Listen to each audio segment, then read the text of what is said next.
இருப்பதற்கு பயன்படுத்தக்கூடிய கருவிகள் என்பதை நீங்கள் புரிந்து கொள்ள வேண்டும். ஒவ்வொரு காலத்தில் ஒவ்வொரு விதமாக ஷைத்தானுடைய சூழ்ச்சிகள் இருந்தது. ஷைத்தானுடைய வழிகேடுகள், ஷைத்தான் வழிகெடுக்குதல் என்பது ஒவ்வொரு காலத்தில் ஒவ்வொரு விதமாக இருந்தது.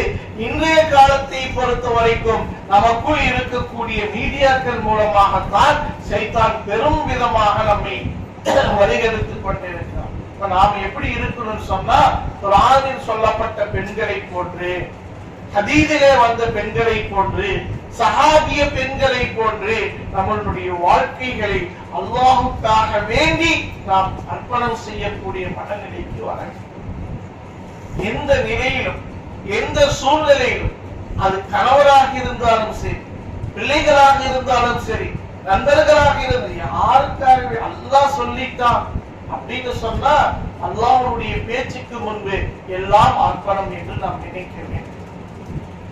அல்லாஹ்வுடைய பேச்சுக்கு முன்பு, அல்லாஹ்வுடைய சொல்லுக்கு முன்பு எல்லாம் அர்ப்பணம். அன்னை ஹாஜரா அம்மையார் அவர்கள் வரலாற்றை நாம் புரட்டி பார்க்கின்ற பொழுது, இப்ராஹிம் அலைஹிஸ்ஸலாத்து வஸ்ஸலாம் அன்னவர்கள் அன்னை ஹாஜரா அம்மையார் அவர்களை இன்று இருக்கக்கூடிய மக்கா பிரதேசத்தில் வனாந்தர பாலைவன பகுதி, தண்ணீரும் கூட இல்லாத, எந்த வளர்ச்சிகளும் யாரும் இல்லாத காட்டுப்பகுதியிலே அவர்கள் விட்டு விட்டு திரும்புகின்ற பொழுது அன்னை ஹாஜரா அம்மையா அவர்கள் கேட்டார்கள், உங்களுடைய செயலா அல்லாஹ்வுடைய கட்டளையா என்று கேட்டார்கள். அல்லாஹ்வுடைய கட்டளை என்று சொன்ன உடனே அதை ஏற்றுக்கொண்டார்கள், வாழத் தொடங்கினார்கள். அந்த அல்லாஹ்வுடைய கட்டளைக்கு கட்டுப்பட்டதின் விளைவு இன்றைக்கும் சொல்லக்கூடிய மக்கள், ஹாஜரா அம்மையார் அவர்கள் தன் குழந்தைக்காக வேண்டி, தண்ணீருக்காக வேண்டி ஓடிய அந்த ஓட்டத்தை இன்று ஹஜ் உம்ரா செய்யக்கூடிய ஒவ்வொரு பெருமக்களும், அதுல வேற என்ன அமல், ஒரு அமலும் இல்லை.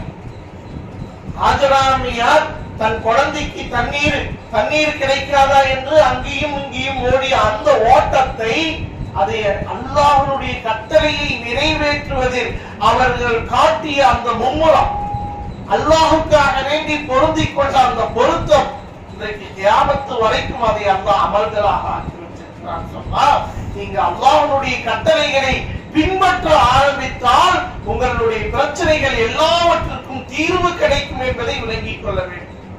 பொதுவா இன்றைக்கு என் சகோதரிமார்கள், தாய்மார்களுக்கு குடும்பங்களில் பல பிரச்சனைகள் இருக்கிறது. ஒன்று, கணவர் சரியில்லாமல் இருக்கிறார், சரியான கணவர் இல்லாமல் இருக்கலாம். நீங்கள் நல்ல ஒழுக்கமானவர்களாக, ஒழுக்க